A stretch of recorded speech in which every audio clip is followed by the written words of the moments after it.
యువనామ స్తోత్రంగా light and life ministry live worship జరుగుతుంది.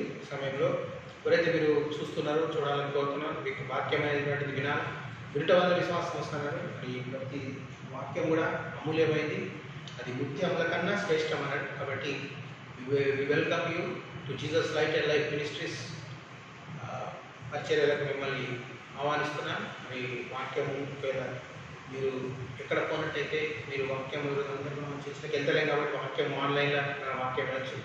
ఏ వాక్యమైనా ఎవరైనా వాక్యం అనేది వాక్యం ఒకటే, ఏ సంఘంలో అయినా వాక్యం ఒకటే. కాబట్టి ప్రతి దగ్గర కూడా వాక్యము మరి మనకు ఉచితంగా ఇవ్వబడుతుంది. కాబట్టి దేవుడు ఆ వాక్యం ద్వారా మీరు నియమించబడాలని కోరుతున్నాం. మరి కాంటాక్ట్ కావాలనుకుంటే జీసస్ లైట్ అండ్ లైఫ్ మినిస్ట్రీ.org అనే వెబ్సైట్ మీరు వెళ్ళి అక్కడ మీరు మొత్తం కాంటాక్ట్ కావచ్చు. మినిస్ట్రీ మెయిల్ ఉంటుంది, అక్కడ కాంటాక్ట్ డీటెయిల్స్ ఉంటాయి. మీరు ఒకవేళ డొనేషన్ కూడా ఇవ్వాలనుకుంటే మీరు అక్కడ కూడా డొనేషన్ ఆప్షన్ ఉంటుంది. డొనేషన్ కూడా దీనికి ఇష్టం ఉంటే కనుక దేవుడికి ఇవ్వాలని ఆశీర్వదించబడాలని కోరుకుంటే తప్పకుండా మీరు ఇచ్చి మనం బలపరచాలని కోరుతున్నాం. మరి ఇప్పుడు వాక్యం ధ్యానించుకుందాము. ఈ సమయం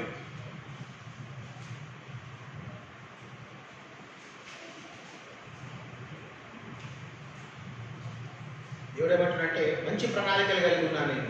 I have a good plans for you.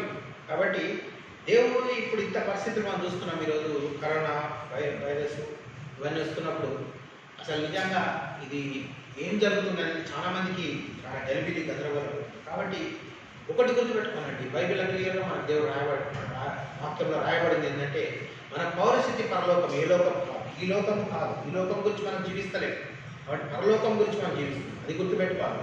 ఈ లోకము మనకు శాశ్వతం కాదు, ఎందుకంటే hour citizenship is not here but it is in heaven అని దేవుడు చెప్తుంది. పరలోకమందు మన భవిష్యత్తు. కాబట్టి ఇంకొక గొప్ప మర్మం ఏం చెప్తుంది పౌలు అంటే, మీరు రెప్పపాటున మార్చబడతారు, రూపాంతరం చెందుకో. మనకి వ్యాధి వచ్చినందుకు చెప్పలే ఈ వాక్యం, ఇప్పటి నుంచో చెప్పింది. అంటే ఈ లోకం అనేటువంటిది శాశ్వతం కాదు. ఈ లోకం అనేటువంటిది మనకు కొద్ది రోజుల వరకు ఉంటుంది, కానీ తర్వాత మనము ఈ లోకాన్ని వదిలిపెట్టి పోవాల్సిన అవసరం. కాబట్టి ఈ లోకము దాని వైభవం గతించుకోను, కానీ నా చిత్తం నెరవేర్చేవాడు, తండ్రి చిత్తం నెరవేర్చేవాడు నిరంతరము జీవిస్తాడని బైబిల్ చేస్తుంది. కాబట్టి మనం జీవించాలంటే ఆయన చిత్తం ఆయన బిడ్డలుగా మనము ఉంటాం. చూస్తే ఇర్మియా 29వ అధ్యాయం 11వ వచనంలో చూస్తే, మిమ్మల్ని మంచి ప్రణాళికలు మీకు కలిగి ఉన్నా అని దేవుడు చెప్తున్నాడు. అవి హానికరం కాదు, మీకు భవిష్యత్తు ఇచ్చే ప్రణాళికలు నేను కలిగి ఉన్నాను. కాబట్టి God doesn't want to destroy. దేవుడు కాపాడాలనికే వచ్చాడు, కానీ మళ్ళీ చంపడానికి రాలేదు. గుర్తుపెట్టుకో, గాడ్ డజంట్ కిల్. అంటే చంపేది ఎవరు? చంపేటోడు ఎవడంటే సాతాను. బైబిల్ ఉంది, Satan came to kill and to destroy. Satan ఎందుకు వచ్చిందంటే సంపానికి, నరాచర్యానికి వచ్చింది, కానీ దేవుడు ఎందుకు వచ్చిందంటే సర్వసంగతైన జీవితం ఇవ్వడానికి వచ్చింది. అది గుర్తుపెట్టుకొని దేవుని మనం గట్టిగా పట్టుకొని జీవించాలి. ఈరోజు ఇక్కడ క్లియర్గా ఉంది, మనం 29వ అధ్యాయంలో నా ప్రణాళికలు మీ ఎడల ఎలా ఉన్నాయంటే మంచిగా ఉంది, కానీ చెడు లేదు అంటున్నాడు. I have a good plans, I have not to harm you. My plans are not to harm you but give you future and hope అంటున్నాడు. మీకు సమాధానము లేకపోతే జీవితం నేను ఇస్తాను. కానీ ఈ పరిస్థితులు చూసినప్పుడు మనం ఒకళ్ళు నమ్మలేకపోతాం, కానీ ఇంతకన్నా సమస్య రావచ్చు, కానీ మనం నిలబడాలండి. We should be strong in the Lord. ఎందుకంటే 51లో రాయబడింది ఏంటంటే, ఎవరైతే గట్టిగా నిలబడతారో వాళ్ళకు ఆ నిరీక్షణ అనేటువంటిది వస్తుంది.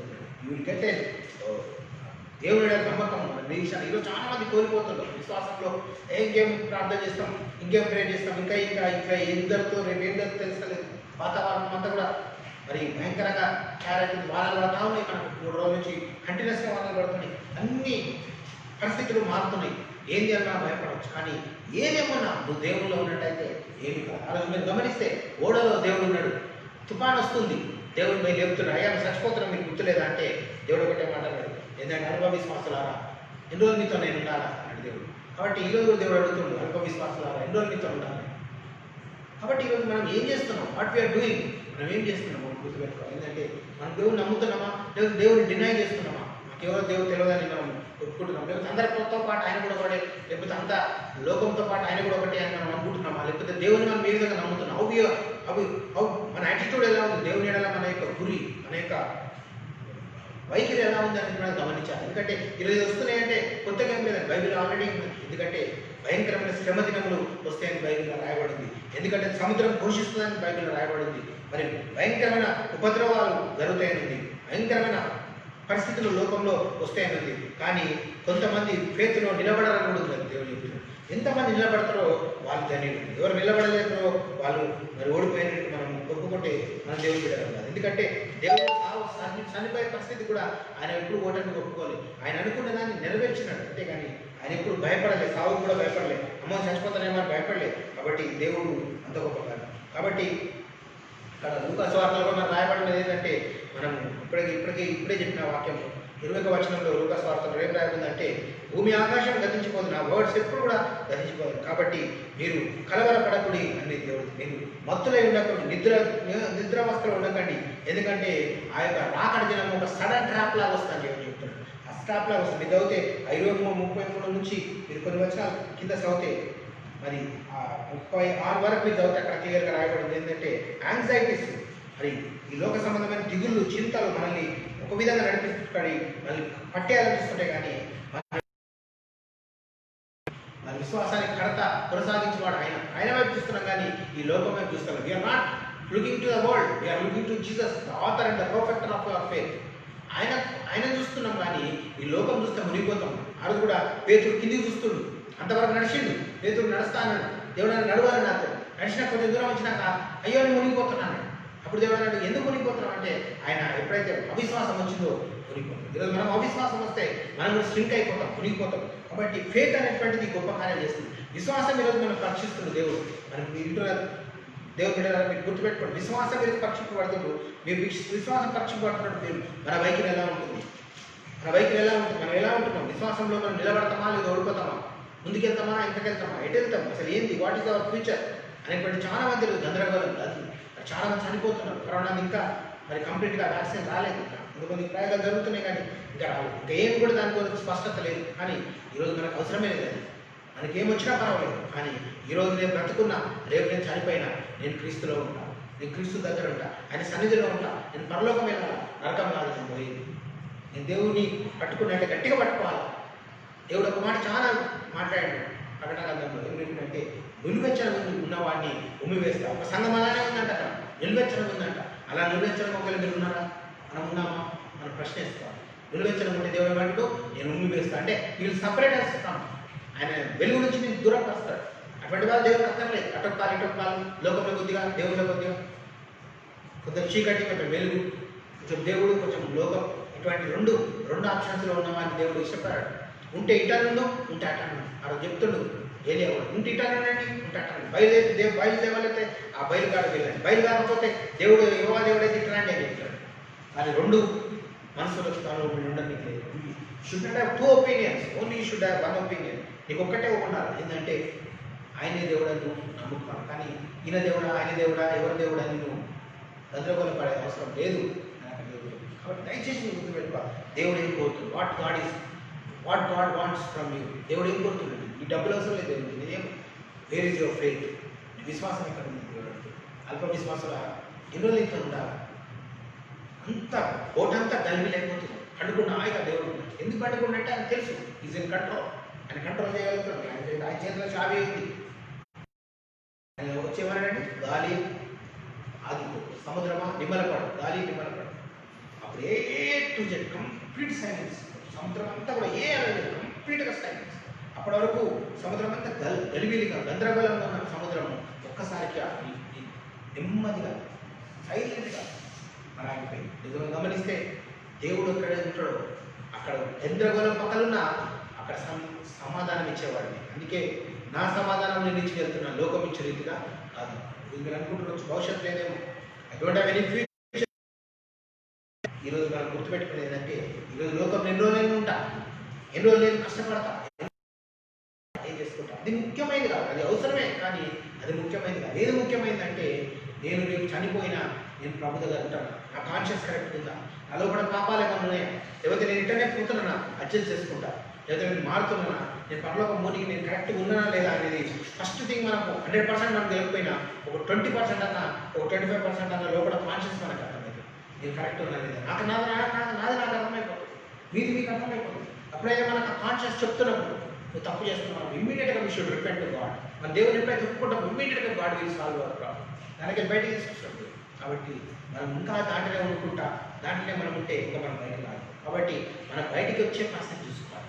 దేవుళ్ళకి వెళ్ళి మనం ఎట్లుంటాం, మనం ఎట్లా దేవుళ్ళు ముందుకెళ్ళాలి, మన పరిస్థితి ఏంటి మనం అనేది మనం గమనించుకొని ఆయన అడుగులో అడుగు వేసి మనం ముందుకెళ్ళాలి. ఎందుకంటే ఆయన పాదములకు దీపము, ఆయన ఈజ్ అ లైట్, ఆయన వెలుగుస్తాడు, తీసుకెళ్తాడు. అటువంటి దేవుడు మనం కలిగి ఉన్నాడు. కాబట్టి నిరీక్షణ లేదా, నిరీక్షణ దేవుడే. You don't have any hope, God is hope. కొంతమంది హోప్ లేక సూసైడ్ చేసుకోవడం, కొంతమంది హోప్ లేక చనిపోయినాక ఏమవుతావు, నీ ప్రాణం తీసుకొని అధికారం లేదు నీకు. నీ ప్రాణం తీసుకుంటే you will land up in హెల్, నరకంలో కాలుతున్నావు. అది గుర్తుపెట్టుకోవాలి. చాలామంది ఈరోజు చనిపోతాం, ప్రాణం పోతాయి, అయిపోతుంది అనుకుంటుంది. కానీ నెక్స్ట్ స్టెప్ నువ్వు హెల్లో ఉంటావు, గుర్తుపెట్టుకోవాలి. ఎందుకంటే ప్రాణము నీ చేతికి ఇచ్చినదే దేవుడు. ప్రాణం మీద నీకు అధికారం లేదు. ప్రాణం దేవుని మీద, దేవునికి అధికారం. ప్రాణం తీసుకోవాలంటే ఆయన చేతిలో, ప్రాణం పెట్టాలంటే కూడా ఆయన చేతిలో, ఇవ్వాలంటే కూడా ఆయన చేతిలో. ఇప్పుడు నరకం చేతిలో ఏమీ లేదు, మన చేతిలో ఏమీ లేదు. ఓన్లీ మీ ప్రేజ్. మన దేవుని చూస్తున్నారు, ఆయన కనిపెడుతున్నారు. అంతేగాని ఏంది అని మనం గందరగోళం అయిపోయి, మనం గాబరైపోయి, అయ్యో మా పరిస్థితి ఏంటి, మా జీవిత విధానం ఏంటి, మేము ఎట్టబోతున్నాం, ఈరోజు రేపు ఏమైతుందో తెలియదు అని యాంగ్జైటీస్తో మనం ఉండిపోతుంది. అందుకే దేవుడు అన్నాడు, మరి లోక సంబంధమైన విచారాలతో నీలో విత్తనము క్రష్ చేయబడతాడు. అది విత్తనం విత్తేవాడి గురించి ఉపమానం బైబిల్లో రాయబడుతుంటాడు. వాడు ఏం చెప్తాడంటే, ఆ విత్తనం కొంతమందిలో ఎందుకు ఉండదంటే, లోపల దేవుని వాక్యం ఎందుకు నిలబడదంటే, అంటే కొన్ని ఐంగిక విచారాలు, సమస్యలు, లోక సంబంధమైన దిగుళ్ళతో, యాంగ్జైటీస్తో, బాధలతో ఆ యొక్క దానిలో లోపల ఉన్న విత్తనము, దేవుని వాక్యం అనే విత్తనము కృంగిపోయి నలుకొట్టబడతాం. అప్పుడు అది బయటకు రాదు, పనిచేయదు జీవితం. ఎప్పుడు ఆ వ్యక్తిలో దుఃఖము, చింత, ఒకరోజు చూసినప్పుడు దుఃఖం, చింత. ఆయన దేవుని బిడ్డనే, కానీ లోపల వాక్యం మాత్రం క్రష్ చేయబడదు. లోపల వాక్యము అది ముళ్ళతో కొనబడ్డట్టు అది మొత్తం బయటికి రాలేకపోతుంది. కాబట్టి ఇది ఏంటంటే, అది వాక్యం ఉండేను, వాక్యమే దేవుడు ఉండేను, వాక్యమే శరీరధారి మన మధ్యలో నివాసం చేసినాడు. వాక్యంతో మనం బతుకుతాం, వాక్యమే మనకు వస్తాం. కాబట్టి ఆ వాక్యము ఈరోజు వాక్యము చాలా ఇంపార్టెంట్ మన లైఫ్లో. ఈ పరిస్థితిలో వాక్యమే మనం కాపాడుతుంది, వాక్యమే రక్షిస్తుంది, వాక్యమే మన ఖాయం నుంచి కాపాడుతుంది. ఎందుకంటే వాక్యం ఎవరో కాదు, వాక్యమే యేసు ప్రభు. కాబట్టి వాక్యమే ఈరోజు మీలో ఉంది, మీ ఇంట్లో ఉన్నది. మీరు పట్టుకొని తిరుగుతున్నారు, చర్చికి వెళ్తున్నకపోయినా మీ ఇంట్లో మీరు బైబిల్స్తుంది మీ అందరికీ. కాబట్టి ఆ యొక్క గొప్ప శక్తిని మీరు వాడుకుంటున్నారా, లేకపోతే ఆ సెల్ఫ్లో పెట్టేసుకుంటారా, లేకపోతే దాన్ని యూజ్ చేసుకుంటారా అనేటువంటి ప్రశ్న మనకు దేవుడు వేస్తుంది. ఎప్పుడైతే నువ్వు దాన్ని వాక్యం వింటావో, ఆ వాక్యం నేను బలము శక్తితో నింపుతాడు. కాబట్టి ఈరోజు మరణమా, నిములెక్కడ, విజయం ఎక్కడ? మరణము అంటే భయం. మరణమైనకేంది, వాట్ ఈస్ జడ్జిమెంట్, తీర్పు అంటుంది దేవుడు. కాబట్టి మరి ఆ పునరుద్ధానంలో మనం ఉంటామా? పునరుద్ధానంలో నేను పునరుద్ధానం అవుతానా నేను అనేటువంటి నిరీక్షణ ఎప్పుడైతే మనకు ఉంటుందో, అవును క్రీస్తు పునరుద్ధానం అయింది కాబట్టి క్రీస్తు బిడ్డగా నేను కూడా పునరుద్ధానం అవుతా, ఐ విల్ రిజర్టెడ్. కాబట్టి ఆ విధంగా మనం ముందుకెళ్ళాలి. నా విమోచకుడు బతికే ఉన్నాడు, ఐ రిడీమర్ లివ్స్ అంటున్నాడు యోబు ఏమంటున్నాడు, నా విమోచకుడు అంత కష్టంలో, అన్ని పుండ్లలో, అన్ని బాధల్లో, అన్ని వ్యాధులతో ఆయన ఏమంటున్నాడంటే, నా విమోచకుడు రిడీమర్ లివ్స్ అంటున్నాడు. నా విమోచకుడు జీవిస్తున్నాడు, నాలో ఉన్నాడు, నన్ను బ్రతికిస్తాడు, నేను చనిపోకుండా ఆయన గొప్ప కార్యాలు ప్రకటిస్తా అనే ఉద్దేశం మనకు ఎప్పుడొస్తుందంటే, ఆయనలో బాగా నింపబడితే తప్ప ఆ మాటలు మనకు మామూలుగా రావాలి. ఈరోజు ఉన్న పరిస్థితులు అయితే కొంతమంది రాకపోవచ్చు ఆ మాటలే. కానీ ఈరోజు గుర్తుపెట్టుకోవాలి ఏంటంటే, మనుషుడికి అసాధ్యమైంది దేవునికి సాధ్యం. Everything is possible with God. What ever is impossible to man, it is possible to God. నీకు అసాధ్యమైన ఉండొచ్చు, ఈరోజు నా జీవితంలో ఎన్నో అసాధ్యమైనవి నాకు ఉండొచ్చు, కానీ దేవుడు అనుకుంటే చిటికలో అసాధ్యమైన కార్యం తీసి సాధ్యపడతాడు. ఆ నమ్మకం, విశ్వాసం దేవుడు చూస్తుంది. ఎక్కడ ఉంది, వేర్ ఈజ్ యువర్ ఫెయిత్? ఎక్కడ ఉంది మీ విశ్వాసం ఉందా మీలో? అసలు you have any faith? God wants faith ఉందని చూస్తున్న దేవుడు. ఈరోజు ఫెయిత్ మనం ఎక్సైట్ చేస్తున్నామా? ఫెయిత్ మనం చూపిస్తున్నామా? ఎంత ఫెయిత్ ఉంది నీకు తెలుసా? దేవుళ్ళు ఎంత ఉన్నామా? అది మనం గమనించుకోవాలి. దేవుడు కోరుతుంది అంటే విశ్వాసం. ఆ విశ్వాసం లేకపోతే దేవుడికి ఇష్టంగా మనము ఉండలేము. కాబట్టి ఫెయిత్ అనేటువంటిది, విశ్వాసం అనేది గొప్ప కార్యాలు చేస్తుంది. కాబట్టి ఆ విశ్వాసము అనేటువంటిది మనం కాపాడుకోవాలి, భద్రపరచుకోవాలి దేవుడు కోరుతుంది. విశ్వాసం లేకుండా ఆయనకి ఇష్టంగా మనము ఉండలేము. కాబట్టి విశ్వాస సహితమైన ప్రార్థన రోగిని స్వస్థపరచినట్టు విశ్వాసం లేకుండా ఏం లేదు. ఆవగింజంత విశ్వాసం ఉంటే కొండలపై సముద్రంలో పడమంటే అది పోయి పడతాడు. కాబట్టి ఇవన్నీ ఉట్టి మాటలు దేవుడు మాట్లాడలేదు. ఎందుకంటే ఈరోజు అవిశ్వాసం లేక చాలా మంది సమస్యలతో తిరిగిపోయి పడిపోయి కొంతమంది ఇంకా బయటకు రాకుండా బ్యాక్ సైడ్గా పడిపోతుంది, వెనుక పడిపోతుంది, ముందుకు పోలేకపోతుంది. కొంతమంది లోతు భార్యలాగా వెనుకకే ఉప్పు స్తంభంగా వెనుక చూసుకొని వెనుక బతకైపోతుంది, ముందుకు పోలేకపోతుంది.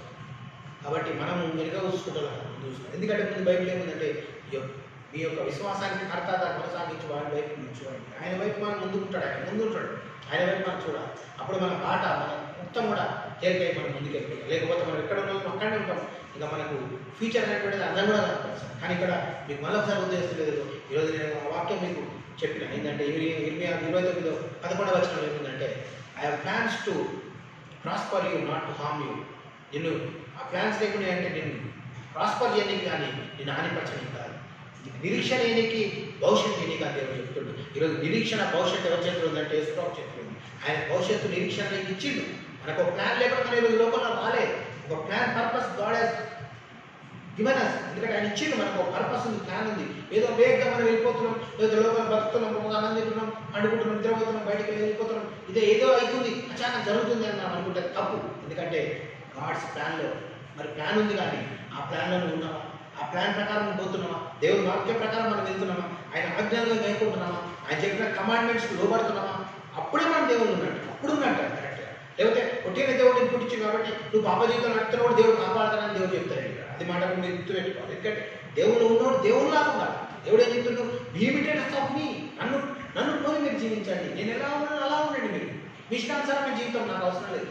మీరు ఇష్టమైన జీవితాన్ని పుట్టడానికి ఈ లోకంలో నేను పంపించలేదు. ఎందుకంటే నా కమాండ్మెంట్స్లో ఒబే కావాలి, నా వాక్యాల్లో ఒబే కావాలి. You should obey my word, you should obey my commandments అని దేవుడు చెప్తుంది. ఎప్పుడైతే కమాండ్మెంట్స్ లోబడమో మన లైఫ్లో మనం ముందుకు వెళ్ళలేము. కాబట్టి కమాండ్మెంట్స్ అనేటువంటి చాలా ఇంపార్టెంట్. ఆజ్ఞాతిక్రమమే పాపం అంటున్నాడు చూడండి, ఆజ్ఞాతిక్రమమే పాపం. ఎందుకంటే మనం దేవుడికి లోపడాల్సిన అవసరం ఉంది. ఎందుకంటే ఆయననే మన సృష్టికర్త, ఆయనే మన యజమానుడు, ఆయననే సమస్తం. కాబట్టి ఎటు పారిపోదు. దావీదు నేను ఎక్కడ పారిపోగలుగుతా? మీద పోతే నేను పారిపోయాను, కింద పారిపోయినా అక్కడ ఉన్నాం, ఎక్కడ పారిపోతా? ఒక పక్షిలాగా వెళ్ళిపోతే అక్కడ ఉన్నాం, ఎక్కడ పారిపోతా? నేను where can I free from you? నేను ఎక్కడికి వెళ్ళిపోతా? ఏడికి పోలేము, మనం ఏడికి పోలేము. అని దేవుని కాడనే మనం కొట్టుకోవాలి, దేవుని కాడనే మనం ప్రార్థించాలి, దేవుని కాడనే మన సమస్తం. ఎక్కడ పోయినా నీకు ఏ పరిష్కారం రాదు. మనం ఎన్నో పరిష్కారాల కోసం పోతున్నాం. మీరు లోకంలో ఎవరో చేస్తానని ఏదో సాయం చేస్తానని పోతుంటాం, కానీ ఒకసారి మనకి ఎంతో నిరుత్సాహం వస్తుంది. ఎందుకంటే వాళ్ళు చేయలేకపోతారు. కొంతమంది వాళ్ళు చెప్తారు కూడా 100% కరెక్ట్ చేస్తారు. ఇంపార్టెంట్ రేపు పోగానే లేదు, సారీ నేను చేయలేకపోతున్నాను మనసు. కాబట్టి ఈరోజు మనిషి యొక్క మనసు. అందుకే all men are liars but God is true అంటున్నాడు. అందరూ అబద్ధికులు కానీ దేవుడు ఒక్కడే సత్యవంతుడు అంటున్నాడు. కాబట్టి మనం లోకాన్ని చూస్తే మునిగిపోతాం. లోకం మనకి ఏమి ఇవ్వలేదు, ఏమైనా ఇచ్చిందా? కష్టాలు, బాధలు, కన్నీళ్ళు, బాధ ఇవే. కానీ ఏ సుఖం లోకం నుంచి ఇంతవరకు నమ్మాలి. మనం ఎవరు అడిగినా ఇదే చెప్తాం. ఎందుకంటే లోకంలో ఏ సుఖం ఉండదు, కష్టాలు బాధలు. అందుకే బైబిల్ లోకంలో శ్రమ కలుగును, అయినా ధైర్యం తెచ్చుకోండి, నేను లోకమును జయించున్నాను. I overcome the world. God has overcome the world because you are also the overcomer. నువ్వు కూడా ఓవర్కమ్ అయితే అన్ని పరిస్థితులు అనుకోవాలి. దిగులు పడుకుని అమ్మో నేను శాఖ కాదు, నేను ఇదే పరిస్థితిలో ఉంటా, నేనేమి శాఖ కాదు, బలహీనుడు నేను అనుకుంటే that is your faith, that is not the Jesus faith. అది దేవుని నీ విశ్వాసం. దేవుడు అలా చెప్తాడు, నువ్వు బలహీనుడుగా చెప్తాడు. When you are weak you are strong అంటాడు. ఏమంటాడు? నువ్వు ఎప్పుడు బలహీనుడే అప్పుడే బలవంతుడు. చూడండి ఆ వాక్యం ఎంత గొప్ప బలం ఇచ్చే వాక్యం. చూడండి నువ్వు ఎప్పుడు వీకో అప్పుడే. ఎందుకంటే ఎందుకు చెప్తున్నావు? నిన్ను బట్టి కాదు చెప్పేది. ఆయన శక్తిని ఎప్పుడైతే నేను ఆశ్రయిస్తానో నా బలం అవసరమే లేదు. ఇక్కడ నా బలంతో నేను ఆపరేట్ కానే కాదు, కానీ నాలో ఆపరేట్ అయ్యే బలం ఎవరిదంటే నా యేసయ్య. కాబట్టి ఆయన బలంతో నడిపిస్తాడు. కాబట్టి నాకు ఈ లోక సంబంధమైన బలంతో నాకు శక్తి అవసరమే లేదు. అని మనం ఎప్పుడైతే విశ్వాసి ఆ విధంగా ఆలోచిస్తున్నప్పుడు, బిలీవర్ ఆ విధంగా ఆలోచిస్తున్నప్పుడు గొప్ప కార్యాలు జరుగుతాయి. కాబట్టి మన శక్తి మీద ఆధారపడితే మనం ఏం చేసుకోవాలి? ఎవరైనా చేయగలుగుతున్నాం, మరణానికి ఆపగలుగుతున్నాం, ఈ భయంకరమైన కరోనాను ఆపగలుగుతున్నాం. ఎందుకంటే బైబిల్ క్లియర్గా శక్తితో కాదు, బలంతో కాదు, ఆత్మకార్యం జరిగిస్తా. ఇప్పుడు కూడా దేవుడు జరిగిస్తాడు, రేపు కూడా జరిగిస్తాడు. నిన్న నేడు ఏకరీతిగా దేవుడు, ఆయన ఎప్పుడు మారని దేవుడు. అనుకుంటున్నారు చాలామంది, ఏమి ఇంకా దేవుడు ఏమి చూస్తలేంది, దేవుడు ఎక్కడ ఉన్నాడు మనకు అర్థమైతే ఈ సమస్యలో ఎక్కడ పోయిన దేవుడు అని కొంతమంది అనుకుంటుండొచ్చు. కానీ ఎక్కడ పోయిన దేవుడు, God is in control of the every situation. God knows what is going on. ఏం జరుగుతుంది దేవుడికి అంత తెలుసు. భక్తిని కూడా ఆయనకు తెలుసు. ఆయన యొక్క ఆయన ఆయన దృష్టికి రాకుండా ఆయన ఏం జరుగుతుంది అంటే ఏం జరుగుతుందో జరగదు. ఎందుకంటే ఆయన కను దృష్టి ఏమంటాడు, లోకమంతా కూడా సంచరిస్తుంది అంటాడు. ఆయన కను దృష్టి మనం కొన్ని దగ్గర చూడగలుగుతున్నాం. మీకు ఈ ప్లేస్లో నేను ఇంతవరకు చూడగలుగుతున్నాను. కానీ దేవుడి కను దృష్టి లోకమంతా చూస్తుందంట. ఏం జరుగుతుంది, వాట్ ఈస్ హ్యాపెనింగ్, నా బిడ్డలు ఎలా ఉన్నారు, లోకం ఎలా ఉంది, ఏం సంగతి. ఆయన కను దృష్టి ఎప్పుడు చూస్తాను. మనం అనుకుంటున్నాం ఎవరు చూస్తలేరు, దేవుడు ఏం చేస్తున్నా మనకి ఏం తెలియకపోవచ్చు. కానీ ఎప్పుడైతే మనం దేవుడు చెప్పిన మాటను పక్కాగా తీసుకుంటామో, 100% తీసుకుంటామో, అప్పుడు గొప్ప కార్యాలు చేయగలరు. కాబట్టి ఎప్పుడు గుర్తుపెట్టుకోండి, ఎవరైతే కరెక్ట్గా దేవుని ఉంటారో, నిలువెచ్చని కాకుండా కంప్లీట్గా దేవుని కోసం నిలబడతారో, మరి అటు ఇటు రాజీ పడే తత్వం లేకుండా కంప్లీట్గా దేవుళ్ళు షెడ్యూల్ విషయం అభ్యర్థులు ఏ విధంగా ఉన్నారు, దాన్ని ఏ విధంగా అయితే కాంప్రమైజ్ కాకుండా లోకానికి ఉన్నారు, అటువంటి వారిలో కాపాడబడతారు. కానీ మామూలుగా ఉన్న వాళ్ళు చేరబడతారండి, మామూలుగా ఉన్న వాళ్ళు కదిలింపబడతారు. కానీ ఈరోజు ఎన్ని కష్టాలు కదిలింపబడకుండా ఉండేవాడు ఒక్కడే ఎవరంటే దేవుళ్ళు గట్టిగా ఉండేటోడు. ఆయన గట్టిగా ఉండగలుగుతాడు. కానీ ఆ యొక్క వాక్యాన్ని నింపుకోవాలి. అందుకే వాక్యంలో గట్టిగా ఉండాలి. ఈ రోజుల్లో ఈరోజు అటొకటి కాలు ఇటొక కాలు క్రైస్తవులుగా మనం అవి చేస్తున్నాం, వీడి అన్నీ చేస్తున్నాం, ఏం చేసినా ఏం కాదులే అనుకుంటున్నాం. కానీ దేవుడి తీర్పులో నిలబడతాం. ఒకరోజు ఈరోజు తప్పించుకున్నా, ఒకరోజు తీర్పులో మాత్రం మనం తప్పించుకోలేము. ఆ జడ్జిమెంట్ ఏ రోజు మనం తప్పించుకోలేము. కాబట్టి అది గుర్తుపెట్టుకొని ఈ రోజు నుంచే మనం భయపడి, అమ్మో రేపు తీర్పు జరగబోతుంది కాబట్టి ఆ తీర్పులోకి నేను వెళ్ళాను, ఆ తీర్పులో నుంచి దాటపడతా, నేను దేవుళ్ళలో నుంచి నేను ఆ శిక్ష నుంచి తప్పించబడి ఆ పాప జీవితంలో నేను కంటిన్యూ కాకుండా నేను దేవుళ్ళలో కంప్లీట్గా నేను ఉంటా అని ఎప్పుడైతే మనం కమిట్మెంట్ తీసుకుంటామో, మరి అది మనకి ఎంతో ఉపయోగపడుతుంది. ఆ కమిట్మెంట్ తీసుకుంటే కాకుండా దాన్ని ఆచరణలో పెట్టి, దాన్ని ప్రాక్టికల్గా పెట్టి ఎప్పుడైతే దాన్ని ఆలోచించుంటే కదా దాన్ని చేస్తావో, ప్రాక్టికల్గా దాన్ని మూమెంట్ అవుతావో, ముందుకు ఫార్వర్డ్ అవుతావో ఆ విషయంలో, అప్పుడు God will do mighty miracles. నీ జీవితంలో గొప్ప కార్యాలు దేవుడు చేస్తాడు. ఎందుకంటే మరి ఈరోజు అన్నీ గతించిపోతాయి, కానీ బైబిల్ ఏమంటాడు, నా వాక్కు ఎన్నడూ గతించిపోతుంది. God bless you. ప్రార్థన చేస్తాను, చిన్న ప్రార్థన చేస్తాను. ప్రభా పరిశుద్ధులను పొందాలి తండ్రి, గొప్ప దేవ, ఈ వాక్యం ఎవరైతే విన్నారో వాళ్ళు దీవించవచ్చు. ప్రభా వాక్యంలో హెచ్చరింపబడి వారు గొప్ప కార్యం తెచ్చేవారు జీవితంలో ఉన్న అవసరాలను తొలగించాలి. మీ కార్యం తెచ్చేమని కోరుతుంది. ప్రభా ఈ రాబోయే సమయంలో ఉన్నాం నాయన, గొప్ప కార్యం తెచ్చేమని కోరుతూ ఎవరైతే విన్నారో వాళ్ళందరూ దీవించమని కోరుకుంటారు. వాళ్ళు కూడా వాళ్ళ జీవితంలో అనారోగ్య పరిస్థితున్న, రోగములు ఉన్న, ఏమున్నా అస్వస్థతలు ఉన్న ముట్టి సుస్థపరచమని కోరుకుంటారు. అందరూ దీవించి మీరు అక్కడలో ఎత్తబడి ఉంటుందో ప్రతి ఒక్కరు ఉంటాడు, సాయం తెచ్చేవారు. యేసుక్రీస్తు నామములో నడుచున్నాం తండ్రి.